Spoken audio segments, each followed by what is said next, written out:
Pertama-tama kita mengucapkan puji dan syukur kehadirat Allah Subhanahu wa Ta'ala atas segala rahmat dan karunia-Nya lah. Pada hari yang penuh berkah ini kita masih diberikan nikmat kesehatan, kesempatan dan juga kekuatan sehingga dapat kita hadiri acara silaturahmi dalam rangka untuk kita bersamakan persepsi untuk kemenangan dalam kerja politik untuk ke depan. Insya Allah, alhamdulillah, hari ini kita lihat wajah-wajah yang sangat riang gembira, yang memang terlepas dalam segala apapun, yaitu dengan yang sangat rumeh-rumeh menurut dua kalian leh andran pagi mentah agama. Alhamdulillah, nyampingnya kita.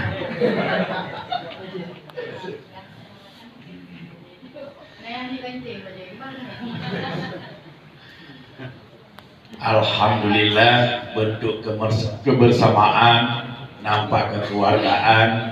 Alhamdulillah, insyaallah akan menuju kita kemenangan nanti. Amin.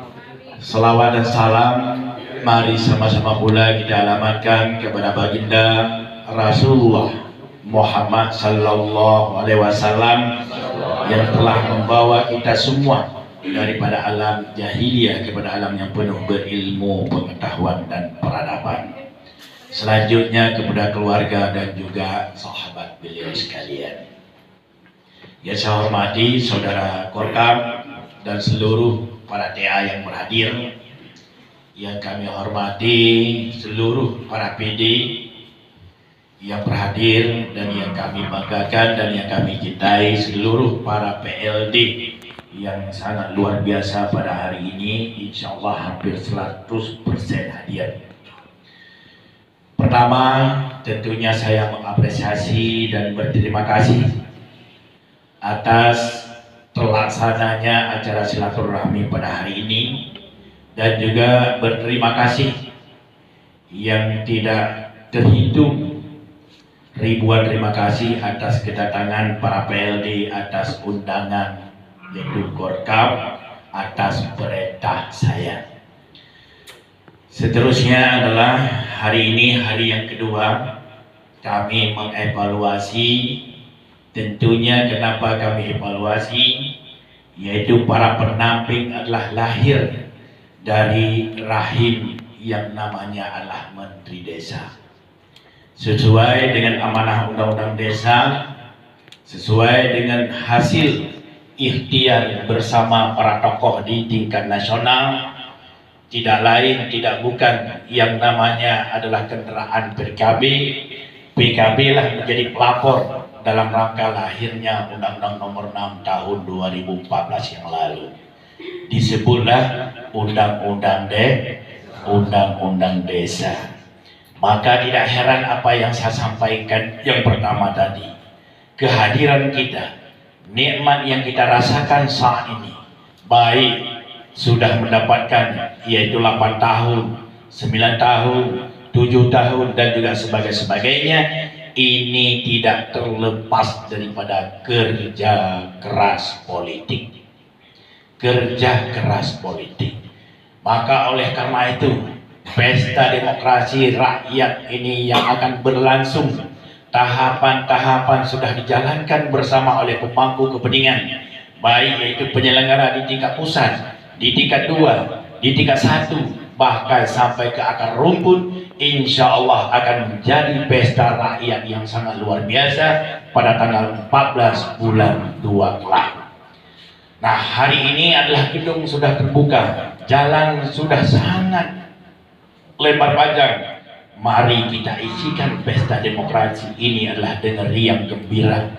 Dengan adalah harapan kita, semua usulan kita, semua yang sudah mendapat mandat daripada PKB saat ini, moga-moga dapat memenangkan dari hulu sampai ke hilirnya, dari hilir sampai ke hulunya.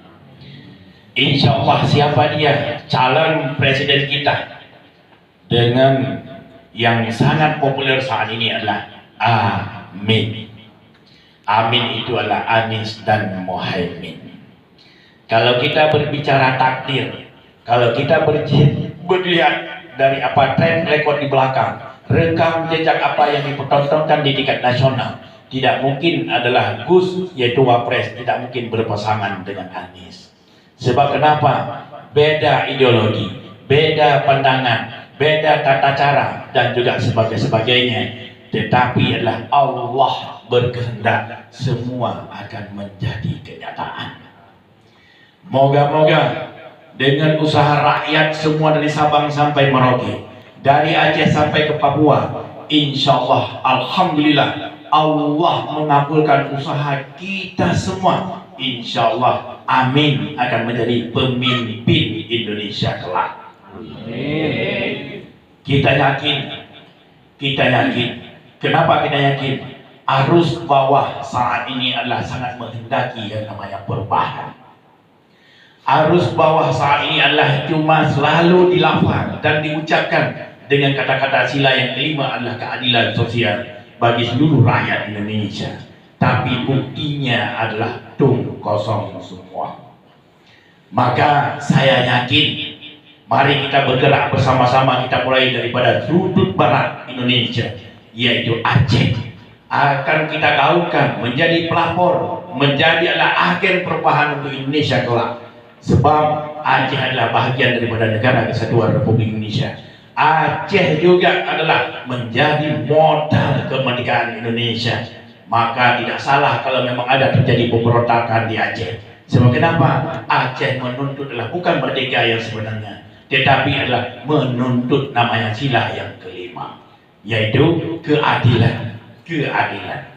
Betapa banyak harta kita sudah dikuras, betapa banyak harta benda kita yang sudah dibawa ke Pulau Jawa, tetapi adalah seluruh aspek kehidupan di Provinsi Aceh adalah dianaktirikan. Kita berbicara adalah infrastruktur, kita berbicara adalah aspek sosial, kita berbicara adalah aspek ekonomi, kita berbicara adalah pendidikan, kita berbicara adalah bermacam-macam kita berbicara, tetapi adalah semua dianaktirikan. Coba kita bayangkan, di saat itu adalah Presiden B.J. Habibie datang ke Aceh untuk mengakhiri konflik pada saat itu, termasuk 10 janji beliau, tidak ada yang dituntaskan satupun oleh negara. Termasuk adalah akan menghidupkan kembali kereta api yang sejak lama sebelum kita merdeka, kereta api sudah dinikmati oleh rakyat Aceh. Tetapi adalah lambat tahun berganti tahun, kepemimpinan terus silih berganti, tetapi apa yang diucapkan semua kosong. Semua kosong, Bapak Ibu sekalian. Maka oleh karena itu, ayo kita bergerak, ayo kita bangkit. Tidak mungkin hari ini datang keadilan di tengah-tengah kehidupan kita tanpa kita adalah saling menjemput, tanpa kita adalah saling membantu, tanpa kita adalah saling berusaha. Tidak mungkin, saudara kami sekalian.